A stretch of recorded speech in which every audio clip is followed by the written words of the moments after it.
Hello friends, ಎಲ್ರಿಗೂ ನಮಸ್ಕಾರ. ಇವತ್ತಿನ ವಿಡಿಯೋದಲ್ಲಿ ತುಂಬ ಸುಲಭವಾಗಿ ರುಚಿಕರವಾದ ಮಸಾಲ ಟೀ ಹೇಗೆ ಮಾಡೋದು ಅಂತ ತೋರಿಸ್ತಾ ಇದ್ದೀನಿ. ಒಳ್ಳೆ ಘಮ ಇರುತ್ತೆ, ತುಂಬ ರುಚಿಯಾಗಿರುತ್ತೆ. ಬನ್ನಿ ಹಾಗಾದರೆ ಮಾಡೋದು ಹೇಗೆ ಅಂತ ಒಂದ್ಸಲ ನೋಡ್ಕೊಂಬರೋಣ. ಮೊದಲು ಇದಕ್ಕೆ ಬೇಕಾಗಿರುವಂಥ ಸಾಮಗ್ರಿಗಳು ಏನೇನಂತ ನೋಡ್ಕೊಳ್ಳೋಣ. ಹಾಲು, ನೀರು, ಸಕ್ಕರೆ, ಟೀ ಪುಡಿ, ಏಲಕ್ಕಿ ಮತ್ತು ಚಕ್ಕೆ ತೊಗೊಂಡಿದ್ದೀನಿ ಮತ್ತು ಸ್ವಲ್ಪ ಶುಂಠಿ. ಬನ್ನಿ ಕೆಲವು ಸಾಮಗ್ರಿಗಳನ್ನು ಬಳಸಿ ರುಚಿಕರವಾದ ಮಸಾಲ ಟೀ ಮನೆಯಲ್ಲೇ ಹೇಗೆ ಮಾಡೋದು ಅಂತ ನೋಡ್ಕೊಂಬರೋಣ. ಮೊದಲು ಒಂದು ಕುಟಾಣಿಯಲ್ಲಿ 2 ಏಲಕ್ಕಿಯನ್ನು ಈ ರೀತಿ ಓಪನ್ ಮಾಡಿ ಹಾಕೊತಾ ಇದ್ದೀನಿ. ಸಿಪ್ಪೆ ಸಮೇತ ಹಾಕೋಬೇಕು.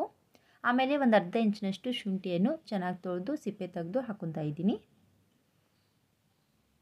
ಈಗ ಈ ಏಲಕ್ಕಿ ಮತ್ತು ಶುಂಠಿ ಎರಡನ್ನು ಕೂಡ ನೀಟಾಗಿ ಕುಟ್ಕೋಬೇಕು.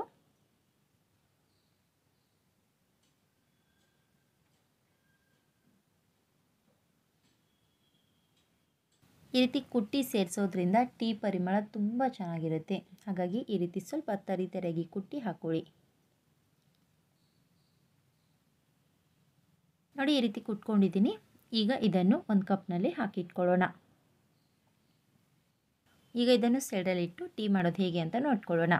ಈ ಕಡೆ ಗ್ಯಾಸನ್ನು ಆನ್ ಮಾಡಿ ಒಂದು ಪಾತ್ರೆ ಇಟ್ಕೊಂಡಿದ್ದೀನಿ. ಅದರಲ್ಲಿ ನಾನು ಈ ಕಪ್ನಿಂದ 2 ಕಪ್ ಆಗುವಷ್ಟು ನೀರನ್ನು ಹಾಕೊತಾ ಇದ್ದೀನಿ.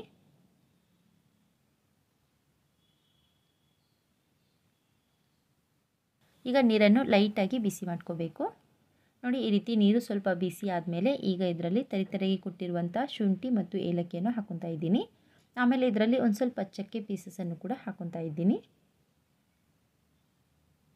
ಆಮೇಲೆ ಇದಕ್ಕೆ ರುಚಿಗೆ ಎಷ್ಟು ಬೇಕೋ ಅಷ್ಟು ಸಕ್ಕರೆ, ನಾನು ಈ ಸ್ಪೂನಿಂದ 3 ಸ್ಪೂನಷ್ಟು ಹಾಕೊತಾ ಇದ್ದೀನಿ. ನಿಮ್ಮ ರುಚಿಗೆ ಎಷ್ಟು ಬೇಕೋ ಅಷ್ಟು ನೋಡ್ಕೊಂಡು ಸೇರಿಸ್ಕೊಳ್ಳಿ.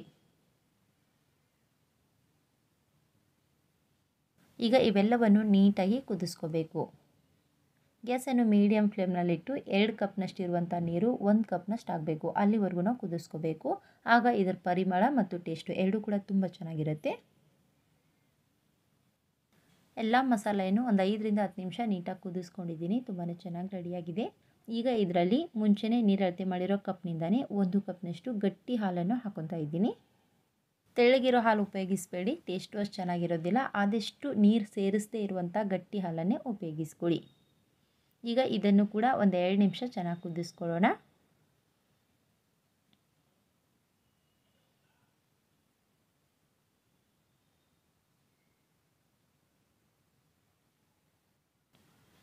ಈ ವಿಡಿಯೋನ ಮಿಸ್ ಮಾಡ್ದೇ ಕೊನೆವರೆಗೂ ನೋಡಿದ್ರೆ ಯಾವ್ಯಾವ ಸಾಮಗ್ರಿಗಳನ್ನು ಯಾವ ಟೈಮಲ್ಲಿ ಹಾಕಿದ್ರೆ ಟೀ ಚೆನ್ನಾಗಿ ಬರುತ್ತೆ ಅಂತ ನಿಮಗೂ ಕೂಡ ಗೊತ್ತಾಗುತ್ತೆ. ನೋಡಿ, ಹಾಲನ್ನು ಕೂಡ ಒಂದು 2 ನಿಮಿಷ ಚೆನ್ನಾಗಿ ಕುದಿಸ್ಕೊಂಡಿದ್ದೀನಿ. ಈಗ ಇದರಲ್ಲಿ ಟೀ ಪುಡಿ ಸೇರಿಸ್ಕೊಳ್ಳೋಣ. ನಾನಿಲ್ಲಿ ಸಕ್ಕರೆ ಹಾಕಿರೋ ಸ್ಪೂನಿಂದನೇ 1 ಸ್ಪೂನಷ್ಟು ಟೀ ಪುಡಿ ಹಾಕೊತಾ ಇದ್ದೀನಿ. ನೀವು ಯಾವುದೇ ಬ್ರ್ಯಾಂಡ್ ಟೀ ಪುಡಿ ಉಪಯೋಗಿಸಿದ್ರೂ ಕೂಡ ನಡೆಯುತ್ತೆ, ಆದರೆ ಈ ವಿಧಾನದಲ್ಲಿ ಮಾಡ್ಕೊಳ್ಳಿ. ಟೀ ಪರ್ಫೆಕ್ಟಾಗಿ ರೆಡಿಯಾಗುತ್ತೆ. ಈಗ ಇದನ್ನು ಸುಮಾರು ಒಂದು 5ರಿಂದ 10 ನಿಮಿಷ ಮತ್ತೆ ಕುದಿಸ್ಕೋಬೇಕು.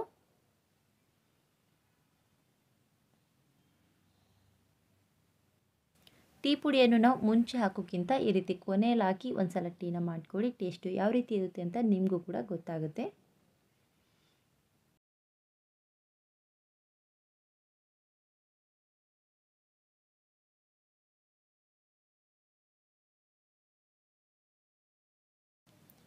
ಟೀ ಚೆನ್ನಾಗಿ ಕುದ್ದಾದಮೇಲೆ ಕೊನೆಯಲ್ಲಿ ಸೌಟ್ನಿಂದ ಟೀಯನ್ನು ಈ ರೀತಿ ಮಾಡ್ಕೋಬೇಕು.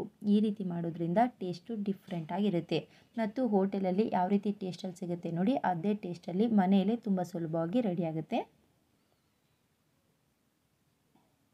ಕಾಣಿಸ್ತಾ ಇರ್ಬೋದು ನಿಮಗಿಲ್ಲಿ ಯಾವ ಹದದಲ್ಲಿ ಟೀ ರೆಡಿಯಾಗಿದೆ ಅಂತೇಳಿ.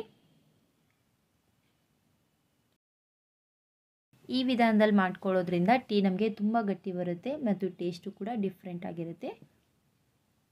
ನೋಡಿ, ಒಳ್ಳೆ ಕಲರಲ್ಲಿ ತುಂಬ ಚೆನ್ನಾಗಿ ರೆಡಿಯಾಗಿದೆ. ಇದನ್ನು ನೀವು ಎಷ್ಟೊತ್ತು ಕುದಿಸ್ಕೊತೀರಲ್ವ, ಟೇಸ್ಟು ಕೂಡ ಅಷ್ಟೇ ಚೆನ್ನಾಗಿರುತ್ತೆ. ನೋಡಿ, ಪರ್ಫೆಕ್ಟಾಗಿ ರೆಡಿಯಾಗಿದೆ. ಈಗ ಗ್ಯಾಸ್ ಫ್ಲೇಮನ್ನು ಆಫ್ ಮಾಡಿ ಟೀಯನ್ನು ಸೋಸ್ಕೊಳ್ಳೋಣ. ಮೊದಲು ನಾನು ಈ ರೀತಿ ಮಗ್ನಲ್ಲಿ ಸೋಸ್ಕೊತಾ ಇದ್ದೀನಿ. ನೀವು ಡೈರೆಕ್ಟಾಗಿ ಟೀ ಕಪ್ನಲ್ಲಿ ಕೂಡ ಸೋಸ್ಕೋಬೋದು. ನೋಡಿ, ಈ ರೀತಿ ಎಲ್ಲವನ್ನು ಸೋಸಾದ್ಮೇಲೆ ಟೀ ಕಪ್ಗೆ ಸರ್ವ್ ಮಾಡ್ಕೊಳ್ಳೋಣ.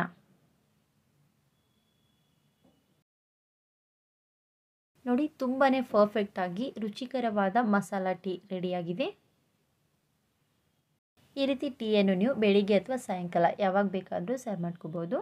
ನಿಜವಾಗ್ಲೂ ಟೇಸ್ಟು ತುಂಬ ಚೆನ್ನಾಗಿರುತ್ತೆ. ಒಂದು ಸಲ ಟ್ರೈ ಮಾಡಿ ನೋಡಿರಿ. ನೋಡಿ, ತುಂಬಾ ಸುಲಭವಾಗಿ ರುಚಿಕರವಾದಂಥ ಮಸಾಲ ಟೀ ಮನೆಯಲ್ಲೇ ರೆಡಿಯಾಗಿದೆ. ಈ ಟೀ ರೆಸಿಪಿ ನಿಮ್ಮೆಲ್ರಿಗೂ ಇಷ್ಟ ಆಗಿದೆ ಅನ್ಕೋತೀನಿ. ಇಷ್ಟ ಅನಿಸಿದ್ರೆ ಪ್ಲೀಸ್ ಲೈಕ್ ಮಾಡಿರಿ, ಫ್ರೆಂಡ್ಸ್ ಮತ್ತು ಫ್ಯಾಮಿಲಿ ಜೊತೆ ಶೇರ್ ಮಾಡಿರಿ, ಮತ್ತು ಹೇಗಾಗಿದೆ ಅಂತ ನಿಮ್ಮ ಅನಿಸಿಕೆಗಳನ್ನು ತಪ್ಪದೇ ಕೆಳಗಡೆ ಕಮೆಂಟ್ಸ್ ಮಾಡಿ ತಿಳಿಸಿ. ಮತ್ತೊಂದು ಹೊಸ ರೆಸಿಪಿಯೊಂದಿಗೆ ನಿಮ್ಮ ಜೊತೆ ಸಿಗ್ತೀನಿ. ಟೇಕ್ ಕೇರ್, ಬಾಯ್.